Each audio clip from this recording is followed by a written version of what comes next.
You go back to yourself at 20 years old and give yourself one piece of advice socially, what would you say?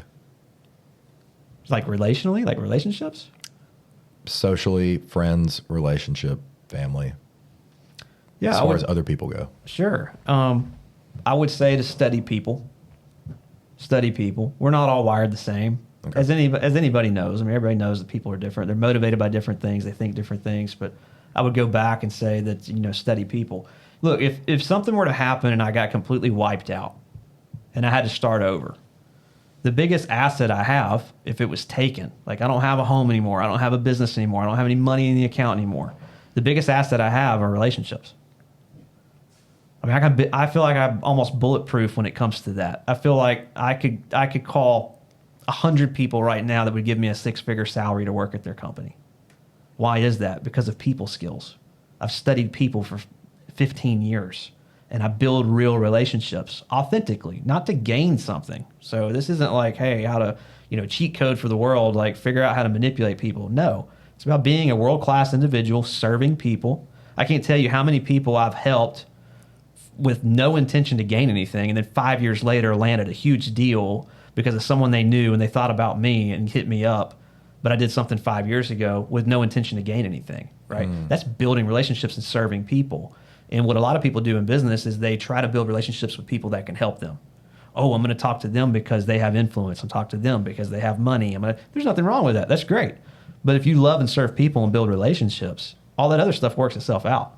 So it's just like serve people, study them, study how people work. People don't think just like you. People are motivated different ways. They think in different ways. And when you study people, guess what elevates? Not only your social skills for like networking, but your leadership skills.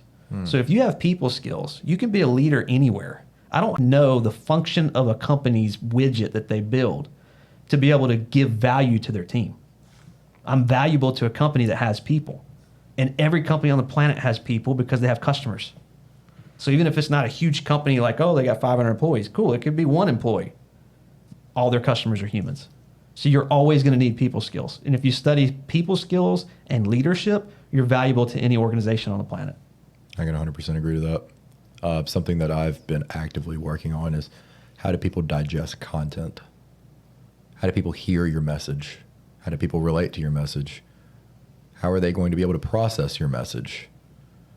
That's something I've actively been working on too. So I'm glad you just validated that for me. So you think your most valuable thing in life right now in the physical world is your relationships? I do. I believe it.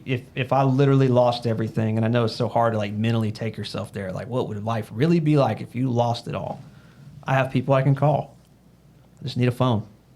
So if I lost it all, man, let me borrow your phone. So for the audience out there that probably may not be as, I guess you could say, genetically a people person like you, where would you go to learn people skills? Well, is it repetition? So I first of all, thank you. I appreciate that. I take that as a compliment. But that's not who I was 15 years ago. You have to understand I was a very rigid, self-absorbed, arrogant, all about me human being 15 years ago. So that's the old version. I've grown since then, and I intend to continue growing. But I was not a people person back then. I was not a public speaker back then. I was not any of those things that you may see today. So, what I did, one of the best books you can read, it's the classics, How to Win Friends and Influence People. Horrible title, by the way. I hate the title of that book because it's really about becoming a world-class individual. Like, how do you love people? How do you listen to people? How do you serve people? How do you add value to people's lives? That's how you win friends and influence people. So it's got a catchy title, even though it's horrible. It's not a book on how to get what you want out of people. That's what it sounds like to me. It's really again, just how to be a world-class human being. So how to win friends and influence people would be the start for sure. Okay. I find that interesting. I feel like in today's day and age with social media and all that, a lot of people are just very anxious and keep to themselves. And I feel like that's something that everybody lacks is people skills these days. I mean, I lack it myself. I'm trying to do it and I'm pushing myself being on this podcast. Like I'm not a people person. I'm not good at talking, but it's interesting. I think you're great at talking. I'm getting better. Think about that multiplied times 10 years from now. Yeah, hopefully. I met him about 8 months ago. Probably wasn't a 15th as good as right now. That's what I'm saying, man. That's epic.